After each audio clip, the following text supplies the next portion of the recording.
पहलगाममध्ये झालेल्या हल्ल्याला 1 वर्ष पूर्ण झालं. या हल्ल्यानंतर देश हादरून गेला होता. ज्या पद्धतीनं धर्म विचारून तिथल्या आतंकवाद्यांनी गोळ्या घातल्या होत्या आणि त्यामुळेच एक संतापाची लाट संपूर्ण देशामध्ये पसरली होती.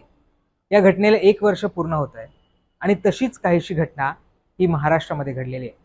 महाराष्ट्रामधल्या मुंबईमध्ये एका व्यक्तीने 2 जे वॉचमन होते त्यांना त्यांचा धर्म विचारला आणि त्यानंतर कलमा पढायला सांगितलं.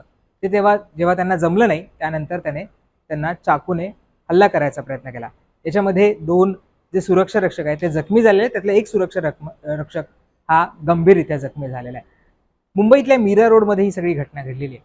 नेमकं हे प्रकरण काय आहे, याच्यामध्ये काय काय घडलेलं आहे आणि जी FIR करण्यात आलेली आहे त्या FIR मध्ये काय घटनाक्रम दिलेला आहे सगळं आपल्याला या व्हिडिओच्या माध्यमातून समजावून घ्यायचं आहे. तर ही घटना आहे साधारण 27 तारखेच्या पहाटेची. आता या सगळ्यामध्ये काय काय घडलेलं आहे ते आपल्याला सिक्वेन्स वाईज समजावून घ्यायचं आहे. याच्यामध्ये सुब्रत सेन नावाच्या व्यक्तीने या सगळ्या संदर्भातली तक्रार दिलेली आहे. हा सुब्रत सेन कोण आहे? हा सुब्रत सेन एका अंडर कन्स्ट्रक्शन बिल्डिंगमध्ये वॉचमॅनचं काम करतो.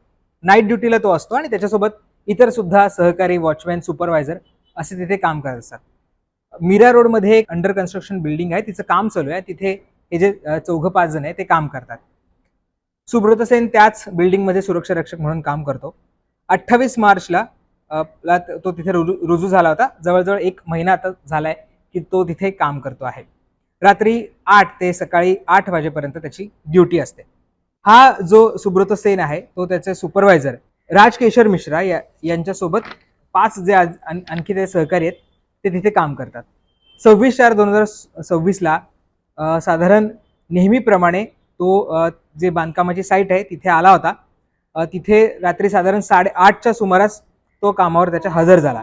तर आता या सुब्रत सेननी जी तक्रार दिली त्याच्यामध्ये काय म्हटलेलं आहे ते आपण जाणून घेऊया. तो म्हणतोय की तो राजेश्वर मिश्र आणि एकूण 5 जे सुरक्षा रक्षक आहेत ते या बिल्डिंगमध्ये नेमलेले आहेत.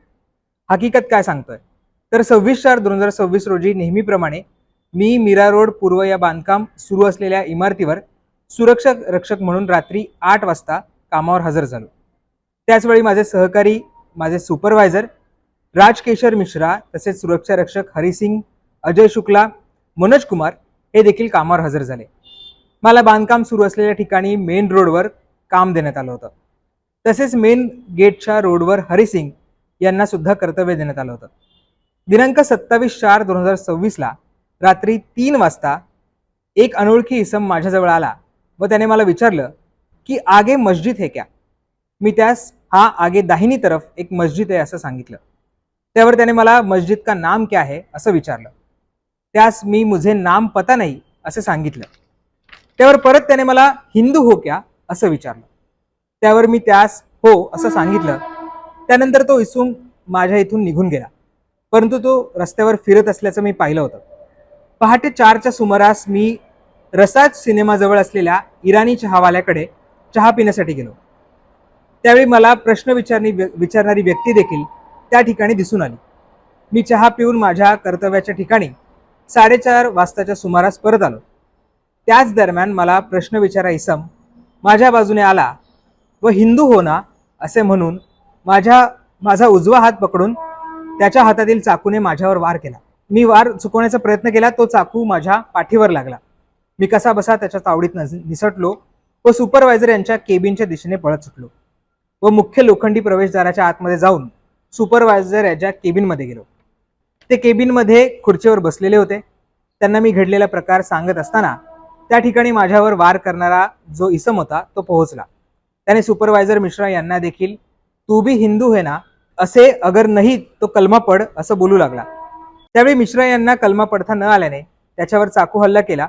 मी घाबरून त्या ठिकाणावरनं पळून गेलो व बिल्डिंगच्या पाठीमागे जाऊन लपून राहिलो. जवळपास 5-7 मिनिटं उलटल्यानंतर काहीच हालचाल दिसून न आल्याने मी मिश्रा सरांना कॉल केला. त्यावेळी मिश्रा सर मला रडत सांगत होते की मैं मर जाऊंगा. मी त्यानंतर सुपरवायझर केबिनच्या तिथे आलो. तिथे हरिसिंग याच्यासोबत 2 इसम हजर होते. त्यावेळी हरिसिंग यांच्याकडनं मला समजलं की माझ्यावर हल्ला करणाऱ्या इसमाने मिश्रा सरांवर त्यांचा धर्म विचारून त्यांच्यावर देखील हल्ला केला आणि त्यांना उपचाराकरता हॉस्पिटलमध्ये आता दाखल केलेलं आहे असं त्यांनी या सगळ्या हकीकतेमध्ये सांगितलं. आणि अर्थात त्याच्या अनुषंगाने त्यांनी हे जी FIR आहे ती सुद्धा केलेली आहे.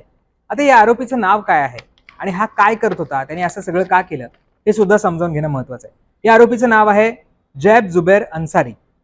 हा साधारण 31 ते 32 वयाचा मुलगा आहे, तरुण आहे।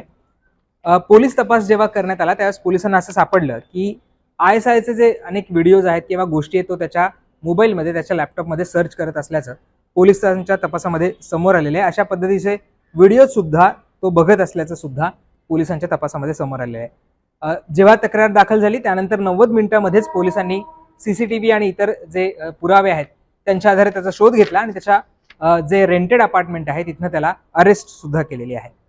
हा अन्सारी कोण आहे, तर हा अन्सारी 2019 पर्यंत त्याने अमेरिकेमधनं शिक्षण घेतलेलं आहे आणि त्यानंतर तो भारतामध्ये आला होता।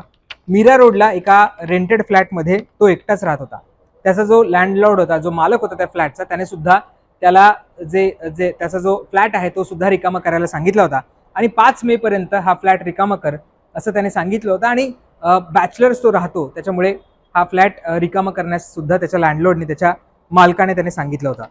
4 महिन्यापूर्वी, म्हणजे साधारण हा इन्सिडेंट घडण्यापूर्वी 4 महिन्यापूर्वी एका क्लासमध्ये, एका कोचिंग क्लासमध्ये तो विद्यार्थ्यांना केमिस्ट्री आणि मॅथ्स शिकवत असल्याचं सुद्धा या सगळ्यामधनं समोर आलेलं आहे। त्यामुळे पोलिसांनी त्याला अटक केलेली आहे, त्याच्याकडे तपास सुरू आहे। ATS ने सुद्धा याच्या संदर्भातला तपास केला जातोय, कारण ज्या अर्थाने त्याने धर्म विचारून हा सगळा हल्ला केलेला आहे, त्याचबरोबर ज्या पद्धतीचे व्हिडिओज तो बघत होता त्याच्यावरनं काही वेगळी कॉन्स्पिरसी आहे का याचा सुद्धा शोध पोलिसांकडनं घेतला जातोय आणि त्यामुळेच ATS सुद्धा या तपासामध्ये उतरलेली आहे। दुसरीकडे मुख्यमंत्री देवेंद्र फडणवीस यांनी सुद्धा या सगळ्या प्रकरणावर प्रतिक्रिया दिलेली आहे आणि त्यांनी सुद्धा सांगितलेलं आहे की या सगळ्या प्रकाराचा सखोल तपास केला जातोय आणि NIA कडनं सुद्धा या सगळ्या प्रकरणाचा तपास केला जाणार आहे असं सुद्धा मुख्यमंत्री देवेंद्र फडणवीस यांनी या सगळ्यामध्ये सांगितलेलं आहे। त्यामुळे आता जे 2 वॉचमॅन आहेत त्यांच्यावर उपचार सुरू आहे, त्याच्यामधल्या जे सुपरवायझर आहेत ते काहीसे सिरियस असल्याचं सांगण्यात येते आणि दुसरा जो वॉचमॅन आहे त्याला ज्या जखमा झाल्या होत्या त्याच्यावर सुद्धा आता हॉस्पिटलमध्ये उपचार करण्यात आलेले आहे। त्यामुळे मी जसं सुरुवातीला म्हटलं की 1 वर्षापूर्वीच ज्या पद्धतीचा एक आतंकवादी हल्ला हा पहलगाममध्ये झाला होता त्याच पद्धतीनं धर्म विचारून या तरुणाने या 2 वॉचमॅनवर हल्ला केलेला आहे। आता नेमकं हे हल्ला करण्यामागचं कारण काय आहे, नेमका हा तरुण कोण आहे, त्याने अशा पद्धतीने हल्ला का केला, या सगळ्याचाच सखोल तपास पोलिसांकडनं केला जातोय। त्यांच्या तपासामधनं काय समोर येत आहे हे सुद्धा पाहणं महत्त्वाचं असणार आहे। धन्यवाद।